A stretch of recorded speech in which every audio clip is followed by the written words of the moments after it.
Team Player, mais pas paillasson. Épisode 8, quand les émotions explosent. Emma a survécu au triangle de Karpman. Elle sait dire non, elle pose des limites, mais aujourd'hui elle va découvrir que ses émotions ne sont pas ses ennemis. Elles sont même un super pouvoir. Moi, c'est toujours Docteur Assertive, je vais te révéler un secret. En entreprise, on nous a dit que les émotions, c'était être faible. Faux. Les émotions, c'est de la data pure, de l'information. Et aujourd'hui, Emma va apprendre à les décoder. Mais attention, ça va secouer. Scène 1. La générosité qui se retourne contre soi. Vendredi précédent, 12h30, déjeuner d'équipe. Emma rayonne. Elle vient de finaliser 3 mois de recherche sur son innovation Mercury. les gars, j'ai enfin bouclé mon process Mercury, ça va révolutionner notre workflow. Kevin, enthousiaste. Génial Emma, tu peux me montrer ?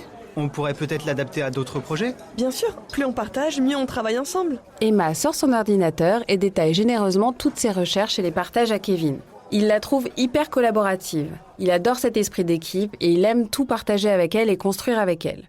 Sauf que Kevin confond générosité et abandon de propriété intellectuelle. Dans sa tête naïve, tout ce qui est partagé devient collectif. Poignard, scène 2, le coup de poignard. Lundi matin, 9h15.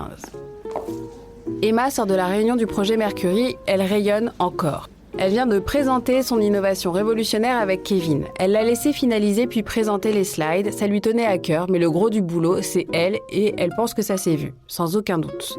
Big Boss était enthousiaste, Kevin aussi. Très enthousiaste même. Big Boss flippant envoie un mail. Excellente présentation de Kevin sur l'optimisation de Mercury, exactement ce qu'il nous fallait. Bravo Kevin. Emma relit le mail.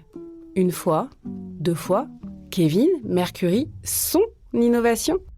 Elle ouvre la pièce jointe, ses slides, ses idées, ses schémas, ses 3 mois de recherche avec le nom de Kevin dessus. Et là, Emma sent quelque chose qu'elle n'a jamais ressenti au bureau, une rage pure, volcanique, qui lui brûle les entrailles. Emma sent ses mains trembler. Sa vision se trouble, sa mâchoire se contracte. Emma... Cette ordure a volé mon travail!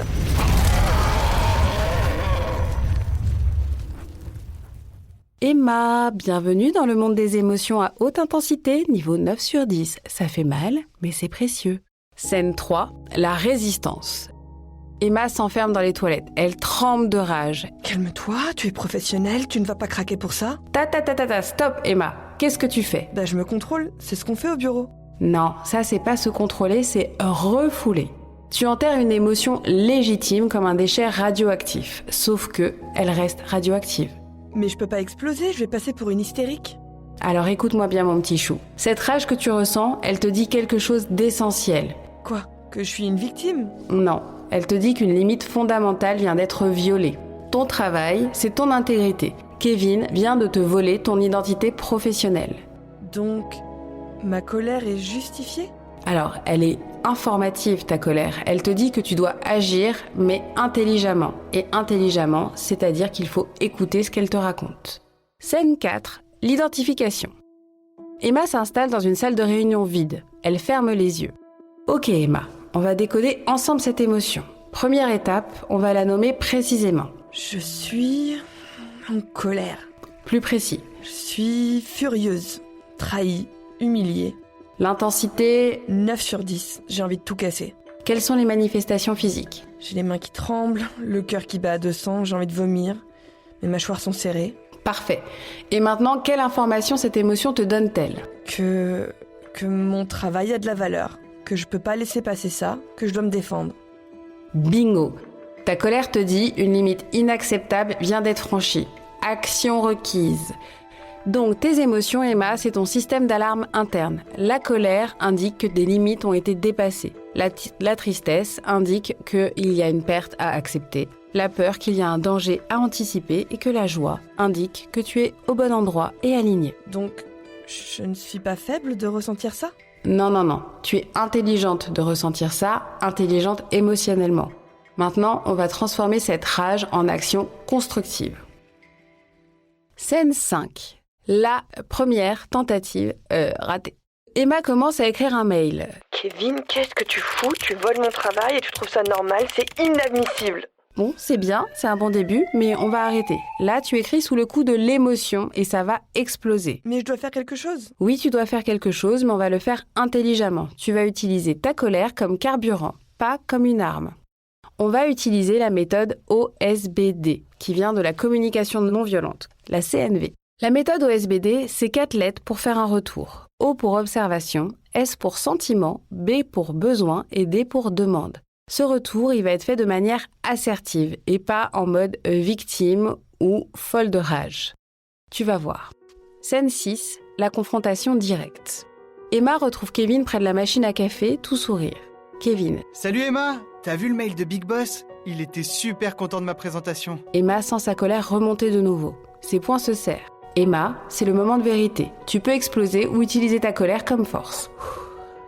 Kevin, on peut parler en privé? Alors Kevin, quand j'ai vu que ma présentation Mercury était envoyée avec ton nom dessus, j'ai ressenti une colère intense. Comment tu expliques ça? Kevin, sincèrement surpris. Ton travail? Mais Emma, on a bossé dessus ensemble. Ensemble? Kevin, j'ai passé 3 mois toute seule sur ce process. Oui, et moi j'ai fait la présentation. J'ai restructuré, c'est du teamwork. Faire une présentation, c'est pas co-créer l'innovation? Attends, tu veux dire que c'est entièrement ton travail? Kevin, comment tu peux penser le contraire? Mais t'as tout partagé avec moi. Je pensais qu'on collaborait. Emma, c'est le moment d'utiliser ta colère comme carburant. Ne crie pas, ne t'effondre pas et utilise-la pour éclairer. Kevin, partager mes recherches pour qu'on travaille mieux ensemble, c'est pas céder mes droits d'auteur. Kevin mortifié. Emma, je suis un idiot. Je pensais sincèrement qu'on était en collaboration. Kevin, la collaboration, c'est construire ensemble, pas s'approprier le travail des autres. Mon Dieu, qu'est-ce que j'ai fait? Emma, je suis désolé, vraiment, je suis désolé. Bon, je vois que tu réalises, mais maintenant, faut réparer. Comment? Dis-moi comment je peux réparer ça. En rétablissant la vérité, publiquement. Ouais, t'as raison, je vais le faire. Lors de la prochaine réunion d'équipe, je vais dire la vérité. Kevin vient de comprendre. Sa naïveté a blessé, mais sa sincérité peut guérir. Scène 8, la réparation publique. Big Boss flippant. Bon, on fait le point sur les projets. Kevin, ton innovation Mercury avance bien? Big Boss, il faut que je rectifie quelque chose d'important. L'innovation Mercury, ce n'est pas mon travail. C'est entièrement celui d'Emma. Comment ça? Emma a développé le process pendant 3 mois. Elle me l'a généreusement partagé. Et moi, j'ai cru que ça voulait dire qu'on l'avait créé ensemble. Je me suis trompé. Emma, devant toute l'équipe, je te présente mes excuses. Ton travail est remarquable et il mérite d'être reconnu. Big Boss flippant, un peu surpris. Bon Emma, félicitations pour cette innovation et Kevin, on en reparle en privé de ce qui vient de se passer. Donc Emma n'a pas explosé, elle n'a pas pleuré et elle a utilisé sa colère comme boussole pour agir avec justesse. On dit bravo Emma. Wouh, clapi clapo. Scène 9, l'impact positif. Big Boss flippant envoie un mail à toute l'équipe. Suite à la clarification de Kevin, je tiens à féliciter Emma pour son innovation Mercury. Excellent travail. Emma lit le mail, elle sourit. Emma, tu viens de découvrir que tes émotions ne sont pas tes ennemis, elles sont tes alliés. Et même, Kevin te remercie de lui avoir ouvert les yeux. Grâce à toi, il a appris quelque chose d'important. Toolbox du jour. Transformer ses émotions en super pouvoir. Alors, petit 1. Les émotions, c'est comme un système d'alarme. La colère t'indique qu'une limite a été violée et une action de défense est requise. La tristesse t'indique qu'il y a une perte à accepter et un besoin d'adaptation. La peur t'indique qu'il y a un danger à anticiper, une préparation nécessaire. La joie, un alignement confirmé et continuer dans cette voie. Tu peux utiliser la méthode décode pour avancer dans tes émotions. D comme détecter. Qu'est-ce que je ressens exactement? E comme évaluer, intensité sur 10, les manifestations physiques. C pour comprendre quelle information cette émotion me donne. O pour organiser, comment je transforme ça en action. D pour diriger, j'agis avec cette émotion comme carburant. E comme évaluer, quel est le résultat. L'expression assertive des émotions. L'OSBD adapté. Quand gna gna gna se passe, je ressens lali lalo et j'ai besoin de prouti prouta. Je demande alors XYZ. Utiliser l'émotion comme force, pas comme faiblesse. Ne pas exploser, ne pas refouler, mais canaliser. Petit mantra, mes émotions sont mes alliés, elles me donnent des informations précieuses pour agir avec justesse. Conclusion. Emma a découvert son super pouvoir, utiliser ses émotions comme des données, sa colère l'a menée à la justice et ce, sans violence ni victimisation. Kevin a appris que la naïveté n'excusait pas tout, mais sa sincérité lui a permis de réparer. Il est bien fini le temps où Emma subissait ses émotions, maintenant elle les pilote. Prochain épisode, l'art du feedback positif, ou comment utiliser ses émotions pour renforcer les relations et motiver l'équipe. Voilà, bisous!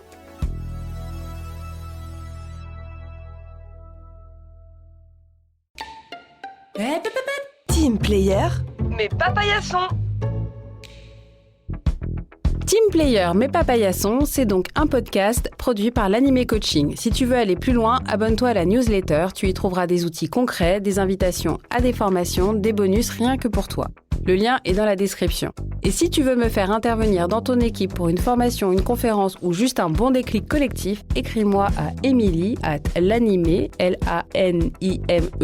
coaching.com. Et bien sûr, mets 5 étoiles et partage ce podcast à toutes les personnes qui en ont marre d'être sympas, mais écrasées. À très vite, bisous!